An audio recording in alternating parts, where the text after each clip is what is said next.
નવસારી શહેરના કબીલપોર વિસ્તારમાં રહેતા એક યુવકે પૂર્ણા નદીમાં ઝંપલાવી જીવન ટૂંકાવ્યાની ઘટના સામે આવતા વિસ્તારમાં ચકચાર મચી ગઈ છે। ઘટનાને પગલે પરિવારમાં શોકની લાગણી વ્યાપી ગઈ છે। પ્રાપ્ત માહિતી અનુસાર મંગળવારની મોડી રાત્રે નેશનલ હાઈવે પર આવેલા ધારાગીરી બ્રિજ પરથી યુવકે પૂર્ણા નદીમાં મોતની છલાંગ લગાવી હતી।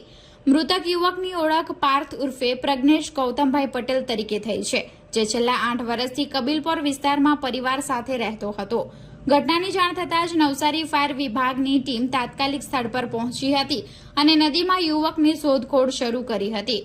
જોકે કલાકોની ભારે શોધખોળ છતાં હજુ સુધી યુવકના મૃતદેહનો કોઈ પત્તો લાગ્યો નથી। મૃતક યુવક ઘરે માતા અને બહેન સાથે રહેતો હતો, જ્યારે તેના પિતાનું અગાઉ અવસાન થઈ ચૂક્યું હોવાનું જાણવા મળ્યું છે। પ્રાથમિક માહિતી મુજબ અગમ્ય કારણોસર યુવકે આ અંતિમ પગલું ભર્યું હોવાનું સામે આવ્યું છે। હાલ સમગ્ર મામલે વધુ તપાસ હાથ ધરવામાં આવી રહી છે।